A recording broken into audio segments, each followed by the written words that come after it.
Pete with the smallbusinessresourcecenter.com with some important news. So you're going to want to smash a like button, subscribe if you're not subscribed, hit the notification bell.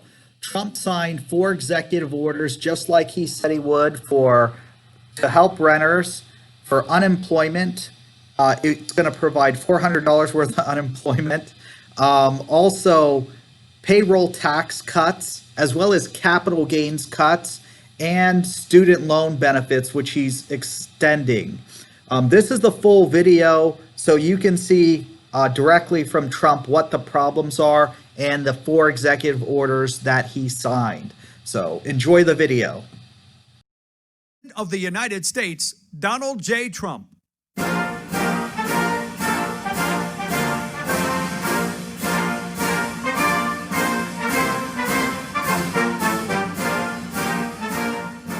Thank you very much, everybody. Thank you. And good afternoon. My administration has been working around the clock in good faith to reach an agreement with Democrats on additional China virus relief. Already, my administration has enacted over $3 trillion in historic relief, saving many tens of millions of dollars in jobs. And you see how fast the economy is coming back. It does look like it's going to be a very sharp V. We have a tremendous enthusiasm, tremendous spirit, and tremendous job growth. We set a record on number of jobs in the last 3 months. It's the most jobs ever created in a 3-month period, during a 3-month period. That's great.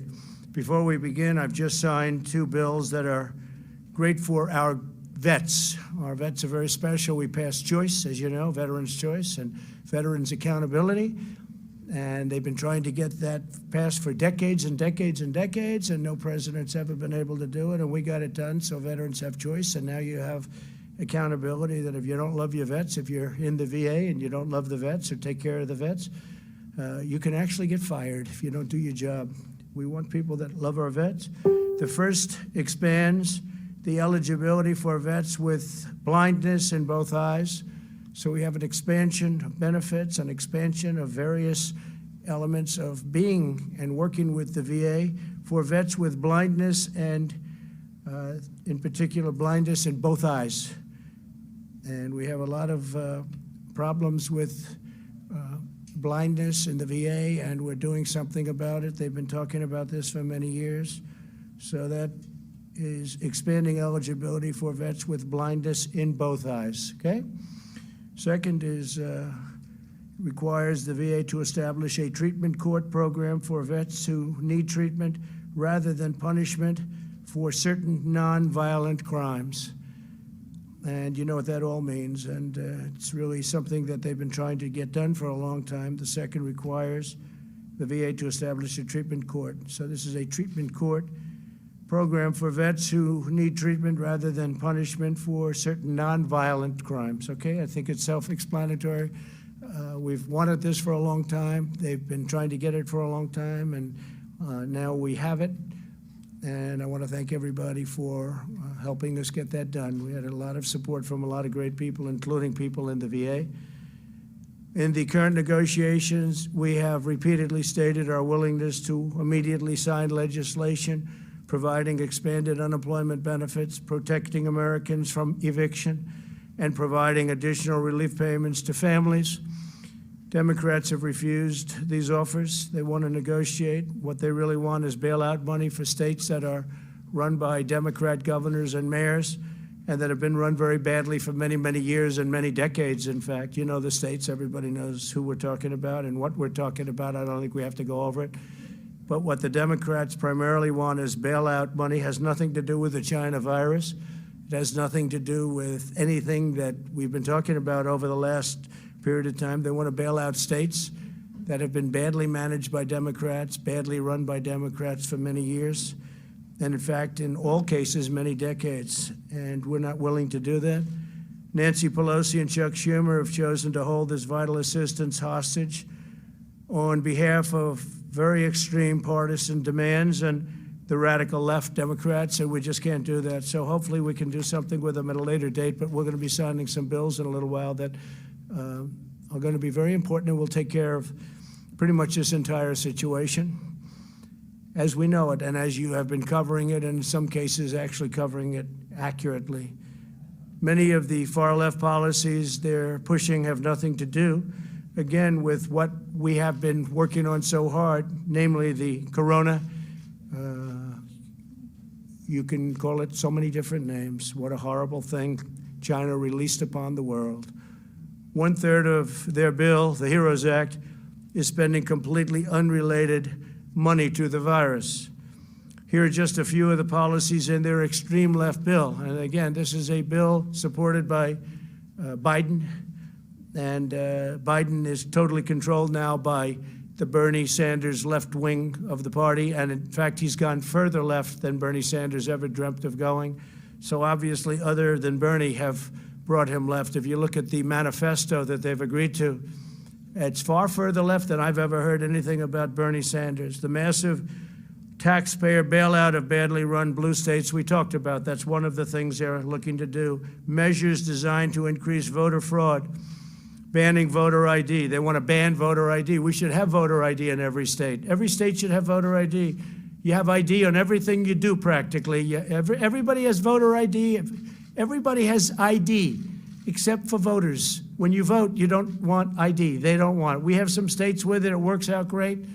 And if you want to stop fraud in elections, have voter ID. They want measures designed to increase voter fraud, which is banning voter ID in all states and banning requirements for signature verification in federal elections. Now, why would they want, in this bill, which really has nothing to do with what we're talking about, stimulus, something banning voter ID in every single state? They want to ban it, including states where we already have it, because we have some states where we have it, Indiana and others that do very well.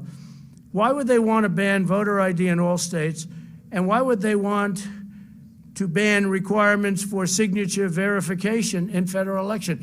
Who would want a bill banning signature verification? What's that all about? You know what it's about? Fraud. That's what they want, fraud. They want to try and steal this election because, frankly, it's the only way they can win the election. The bill also requires all states to do universal mail-in balloting, which nobody's prepared for, regardless of whether or not they have the infrastructure. They want to steal an election. That's all this is all about. They want to steal the election. So in the bill, they have a bill that requires all states to do universal mail-in balloting, regardless of whether or not they have the infrastructure. Like in Nevada, it's such a disaster. Their infrastructure is a total disaster. They don't want to have signature verification. They don't want to have any of the safeguards that you need. And they don't want to have safeguards that are so common and so basic, and even other states that we disagree with have. This Nevada thing is a mess, but we'll see how the courts determine what the courts determine. But they certainly don't have the infrastructure in Nevada. So we'll see how it is. As you know, we brought suit last week, and we'll see how that all works out. I think we're going to win it. But basically what they're trying to do with all of these requirements, including no signature verification, they're trying to steal an election. And I was in Ohio, I was in Texas, I was in Florida over the last 4 or 5 days, and if you would see the crowds along the highways and the roadways, people have said they've never seen anything like it. And they haven't seen anything like it, and the press doesn't report it because they're fake news. They even want to force states to implement the controversial practice known as ballot harvesting, very dangerous practice, meaning they would allow Democrat Party operatives to deposit thousands and thousands of completed ballots at the post office without any verification of who filled them out, including a verification of signatures on the ballot. So you're not even going to have a verified signature. Anybody, I could sign it, you could sign it, anybody in this room could sign it, and that's going to count as a vote. How can you do a thing like this? So this is what they're asking for. This is what Nancy Pelosi and crying Chuck Schumer are asking for. Okay, that's ridiculous. It's horrible. It's a horrible thing. The Democrat bill includes stimulus checks for illegal aliens. So if you were able to get into our country illegally and our borders as you know, doing very well right now. We have a very strong border, and the wall is up to 276 miles, and we'll be completed with it around the end of the year. We're going to do some extra mileage in certain areas that people didn't realize were so bad, so we'll be completed with it right after. We're going to do the additional mileage. We'll do it probably a little bit after the year. I think from what I've heard, Joe Biden, Sleepy Joe, wants to rip the wall down. He wants people to pour into our country. They want to have open borders. We don't want to have open borders. So the Democrat bill includes stimulus checks for illegal aliens. They require the mass release of illegal aliens from detention. They also compel the mass release of inmates, including serious felons. How do you like that one? And this is in the bill that we're talking about. What does this have to do with stimulus, the economy? What does this have to do with the coronavirus? Know the name? What does this have to do with this? So think of that. They require the mass release of illegal aliens from detention. What does this have to do with what we're trying to do? They want to put this in. This is a radical left policy, so they can go to Portland and try and rip the place apart that they've been doing for many years, and they've been doing for years and years. They also compel the mass release of inmates. What does this have to do with what we're talking about? This is Nancy Pelosi, crazy Nancy, and Chuck Schumer. They want to compel you to do this stuff, and this has nothing to do with what we're talking about, and it includes serious felons. They want to have these people released on a mass basis, including serious felons. That's page 1,689, page 1,762. Think of that. 1,762, and that's nowhere near the end of their bill. They have things in there that nobody has even had the time to look at or read. These people, I honestly don't believe they love our country. You want to know the truth. In addition to demanding these extreme partisan provisions, Democrats are actively blocking the following measures: support for K-12 schools to help them safely open, additional funding for the Paycheck Protection Program to help millions of workers on the payroll.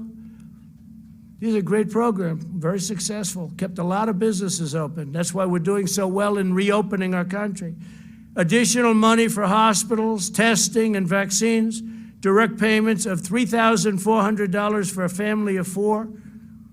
Now remember, this is what the extreme partisans, this is what we're talking about. Democrats are actively blocking the things that we want. And what we want is good for people. These are things that they're blocking. Support for K-12 schools so they can open. Think of that.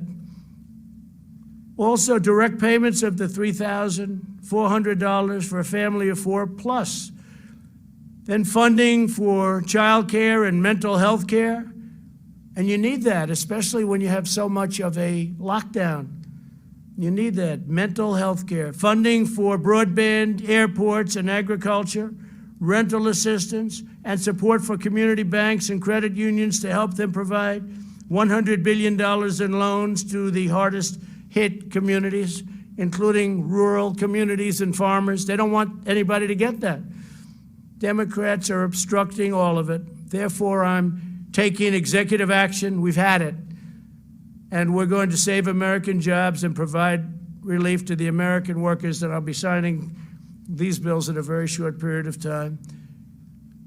First one is I'm providing a payroll tax holiday to Americans earning less than $100,000 per year. In a few moments, I will sign a directive instructing the Treasury Department to allow employers to defer payment of the employee portion of certain payroll taxes from September 1st, and we're actually going to be making that. We just got the word. We're just getting some word from a lot of people. We didn't think we'd have to do this because we thought the Democrats would be reasonable, but they've been not only unreasonable, they've been ridiculous. So we're going to make that August 1st, most likely. It'll be August 1st. We'll let you know the exact date, but we're looking like August 1st. So it'll be August 1st through the end of 2020. This will mean bigger paychecks for working families as we race to produce a vaccine and eradicate the China virus once and for all. And we're doing very good with the numbers. You see it's going down in Arizona very, very substantially and rapidly, going down in California, going down in Texas, going down in Florida. Other areas are propping up a little bit, but we're watching them very closely. We understand the disease, and we're watching them very closely, especially our senior citizens and our senior citizens' residences. If I'm victorious on November 3rd, I plan to forgive these taxes and make permanent cuts to the payroll tax. I'm going to make them all permanent. Now, Joe Biden and the Democrats may not want that. They don't want that because they're adding $3 trillion in taxes. So they'll have the option of raising everybody's taxes and taking this away. But if I win, I may extend and terminate. In other words, I'll extend it beyond the end of the year and terminate the tax. And so we'll see what happens. Biden probably won't be doing that. You'll have to ask him. I don't think he knows what he's doing. Second, I'm signing an executive order directing the Department of Housing and Urban Development, HHS, and CDC to make sure renters and homeowners can stay in their homes. So I'm protecting people from eviction. Yet you've been hearing a lot about eviction, and the Democrats don't want to do anything having to do with protecting people from eviction. I said, let's do that separately. That could be a totally separate thing from passing along money so people can live. And they didn't even want to protect people from eviction, so they would get evicted. It's not their fault that this virus came into our country. It's China's fault, and came into the world. By the way, a lot of the people, a lot of the states that were doing the best are having some problems. A lot of the states that we weren't thinking were doing the best are doing very well. You look at some of the countries involved, some of the countries that were really standing out as examples are now exploding, but they'll get it down. They understand it. We're dealing with them. We're dealing with a lot of countries. We're providing thousands and thousands of ventilators all over the world right now. We make a lot of ventilators. We've started off with very little, and we're making a lot. And we have thousands in our stockpile, but we're making thousands a month, and we're providing many of them, thousands and thousands, to other countries that would never be able to get them. The Department of Housing and Urban Development will also provide financial assistance to struggling renters and homeowners and work with landlords and lenders to keep Americans safely in their homes. So we don't want people being evicted, and the bill, the act that I'm signing, will solve that problem largely, hopefully completely. The third action I'm taking today will also provide additional support for Americans who are unemployed due to the China virus. Under the CARES Act, I proudly signed expanded unemployment benefits into law. Congressional Democrats have stonewalled our efforts to extend this relief. They even opposed measures that would give bonuses to workers returning to the job. They were totally opposed to that. For this reason, I'm taking action to provide an additional or an extra $400 per week in expanded benefits. $400, okay? So that's generous, but we want to take care of our people. Again, it wasn't their fault, it was China's fault. States will be asked to cover 25% of the cost using existing funding, such as the tens of billions of dollars available to them through the Coronavirus Relief Fund. Under this plan, states will be able to offer greater benefits if they so choose, and the federal government will cover 75% of the cost. So we're all set up. It's $400 per week, and we're doing that without the Democrats. We should have been able to do it very easily with them, but they want all of these additional things that have nothing to do with helping people. Fourth, I'm signing a directive providing relief to student loan borrowers. Earlier this year, we slashed student loan interest rates to zero. I don't know if people know that because the press doesn't ever report it, but maybe they're watching now. The press doesn't report a lot of good things that are good for the people and good for the country. Earlier this year, we slashed student loans, interest rates to 0%, and suspended student loan payments, and Congress extended that policy through September 30th. Today, I'm extending this policy through the end of the year, and we'll extend it further than that, most likely right after December 1st, so we look like we're going to be extending that. They're paying 0 interest. And again, not their fault that their colleges are closed down, and not their fault that they're unable to get what they bargained for. Through these 4 actions, my administration will provide immediate and vital relief to Americans struggling in this difficult time. And the beautiful thing about this difficult time is we're now coming back and setting records. We'll also ensure that our economic comeback continues full speed ahead, and with the $400 and all of the other measures that we're talking about, and we'll be signing in a little while, that will happen.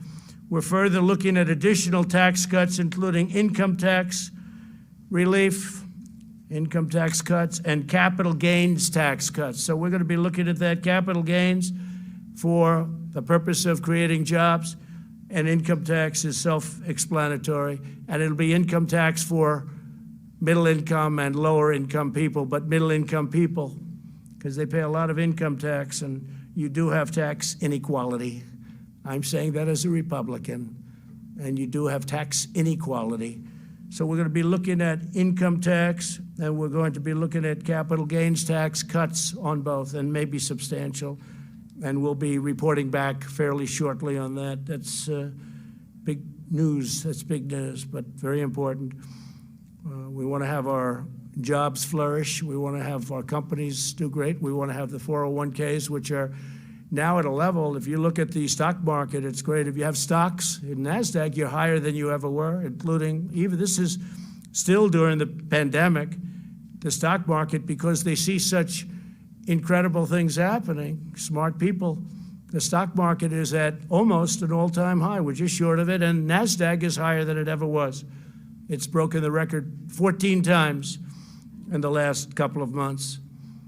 So 401ks are doing fantastically. I hope you kept your stocks. I hope you didn't sell. I hope you had confidence in your president and confidence that your president was going to be reelected. And I will tell you this, that the biggest tailwind, the biggest problem that we have with respect to the stock market, which is not much of a problem because it's doing so well, but it would be actually much higher, is the possibility that these radical left Democrats could win. And if they win, we're going to have a crash. We're going to have a terrible problem because they're going to raise taxes, $3 trillion worth of taxes. And that's going to affect everybody from middle income to upper income to jobs to companies. Your 401ks will go down like a rock. Your stocks will go down like a rock. You know, and don't forget these big companies, you have stocks in these companies. You know, you own stocks. And they have millions and millions of shareholders. And whether it's pension funds or anybody else, you all have stocks. So they're big companies, but a lot of people own that stock, and we want to keep it going. But we do have, I guess you could say, not a tailwind, it's a headwind, I guess would be a better description, but it is, it's a headwind. And when you think of it, that's, in my opinion, it would be much higher. But you look at what they want to do. They want to raise everybody's taxes, everybody. And they want to do the Green New Deal, which will decimate our country and decimate, it's ridiculous too, it's childish. I actually say the Green New Deal is childish. It's for children, it's not for adults. Anybody that believes in that is, I don't know, maybe it's politics. I don't even think it's good politics. They seem to think, so we'll see how they do. But I don't think it's good politics, that it'll decimate our economy. We've learned a great deal about this virus and how to treat it. Our strategy is to aggressively shield those at the greatest risk while allowing younger and healthier citizens to safely resume work and school. I notice that some of the Democrats that I would say are very strongly on the left are now coming out and saying we really have to open our schools for the good of the economy. I was shocked to see a couple of them. You know who they are. We urge all Americans to socially distance and avoid large crowds and all of the things that we talk about all the time. We have to go and make sure that everything's in good shape. We really are. We're coming back very, very strong. We're doing very well with the virus because all of those states that everybody thought would be in a bad position for a long time, they're all coming down. The governors have done a great job. Don't forget, we're dealing with governors. Some have done a fantastic job. All have worked hard. Some have done a much better job than others, and someday, if you'd like to know, I'll give you the good ones and the bad ones. We'll give you some good ones and some bad ones. But by contrast, the never-ending lockdown being proposed by some, mostly, I guess you could almost say almost all in the Democrat Party, would inflict unimaginable harm to our people and to our health for decades to come. It'll hurt our economy, and they view that as a good thing. They actually view that as a good thing because they're interested in one date, November 3rd. And I actually think it's bad politics, and I think they're starting to come along because I'm seeing more and more people want to open up, and you see the devastating results of lockdowns, too. You know, you have depression and suicide and drugs and alcohol and bad marriages. Marriages that were very good turn out to be very bad. It's an amazing thing, and it's, who would think it? But people get along for 20 years. I guess they didn't know each other very well, and now they're not getting along. And you had the opposite also. You've had people that get along better. They like each other more than they thought. That's okay, too. That we like. But the other situation is very, very, very, very bad. We'll develop a vaccine. We're going to have it very soon, and we're ready to distribute it, and we've got the military ready. Logistics, it's called. And we'll end this pandemic, and we will rebuild the greatest economy in the history of the world. You know, we created the greatest economy in the history of the world, the highest stock market ever. And we're very close to getting that back. And that, I have to say, is way ahead of schedule. Highest stock market ever, best employment numbers for African Americans, Asian Americans, Hispanic Americans. And by the way, Hispanic Americans just set a record for new jobs. African Americans just set a record for new jobs just now, during the pandemic, the last month. And Asian Americans just set a record for new jobs. So we're very proud of what's happening, and I will now sign the executive action, and then if you want, we can ask a few questions. Okay, Kelly? Yeah, let me do this first, and then you can do some questions. Thank you very much.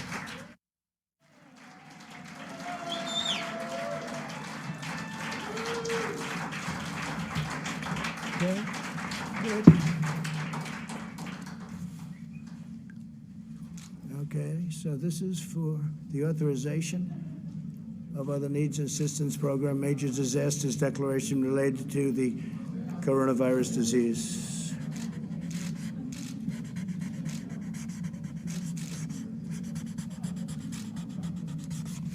Okay, got it?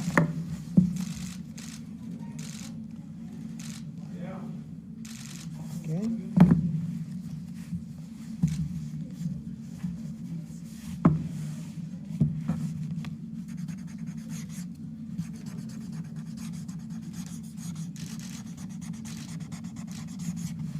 So this is authority invested in me. This is the payment relief during the COVID-19 pandemic.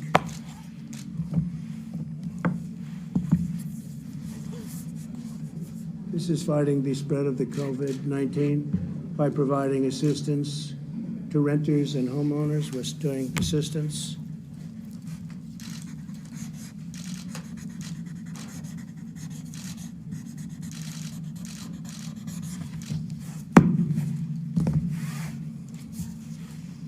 And this is deferral payroll tax obligations. So this is your payroll tax obligations, which we're going to end up terminating eventually, right?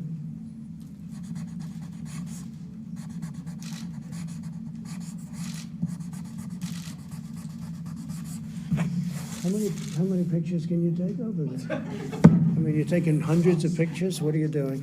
Okay. I will. So that's the story. Would anybody like a pen? Would anybody like a pen? I do. Would anybody? Why don't we hand these? We'll hand these out to you in the back. Okay, fine.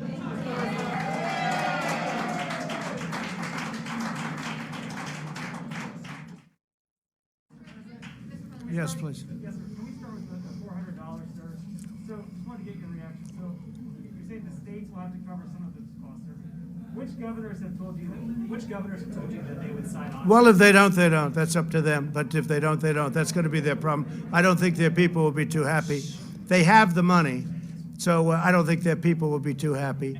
But if they don't, they don't. But again, the states have the money. It's sitting there. All right, Kelly.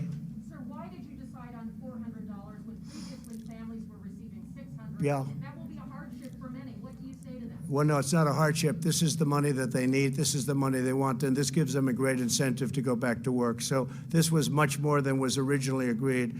The 600 was a number that was there. And as you know, there was difficulty with the 600 number because it really was a disincentive. Yeah, go ahead, please. Mr. President, Sir, the payroll tax cut was opposed by both parties on Capitol Hill. Can you give your rationale as to why you think that's so important, particularly since it's not Yeah. just South Americans? Okay. Don't have It helps people greatly. It helps our country get back. And anybody that would say anything different, I think, is very foolish. Everybody wanted it. By the way, the Democrats want it. The Republicans want it. They just couldn't get it. They just couldn't come to an agreement. But everybody wants it. And the very important thing is the people want it, and the people need it, actually. Mr. President, Yeah. Mr. President, you said that this will pretty much take care of the entire situation, but as you said, there's not money for reopening schools, other important items. Is your administration willing to go back to Democrats to try to actually? Well, the answer is yes, but we have money to do other things. So we have a lot of money that was unspent, and we'll be able to do things with the money that was unspent. We have significant money that was unspent, and we will be able to use that for different purposes. Go ahead. Mr. President, Go ahead. when will this relief get in the hands of Americans that need it? What date? We think it's going to be very rapid. We want it to be very rapid. It's going to be distributed in a way that, whichever the fastest way, there are various methods, and it will be rapidly But distributed. you're also expecting legal challenges with this, right? I didn't say that. No, I didn't say that. Yesterday, sir, you said that you were expecting What I said is people can do whatever they want. I guess maybe they'll bring legal actions, maybe they won't, but they won't win. They won't win. If legal action is brought against you on this, why not just work with Congress on this deal? Well, I'm not saying they're not going to come back and negotiate. They might very well come back and negotiate You're signing an executive order today, and Americans want to know when they're going to see this relief. very soon. They're going to see it very soon. Look, there it is, right there. Excuse me. There it is, right there. Go ahead. Mr. President, though, this is expected to be tied up in the court, so this relief is either going to be delayed or. Oh, I don't think so. I think this is going to go very rapidly through the courts. This will go if we get sued, maybe we won't get sued. If we get sued, it's somebody that doesn't want people to get money, okay? And that's not going to be a very popular thing. Go around Congress. So you're trying to set a new precedent that the president No, can go no. around Congress and decide. how You ever to- hear the word obstruction? They've obstructed. Congress has obstructed. The Democrats have obstructed people from getting desperately needed money. Go ahead, please, right here. President, No, you're finished. Go ahead, please. Please. Go ahead. Veterans' choice, it was passed in 2020. Okay, excuse me. Go ahead, please. It's a false statement, sir. Okay. Thank you very much, everybody. Thank you very much.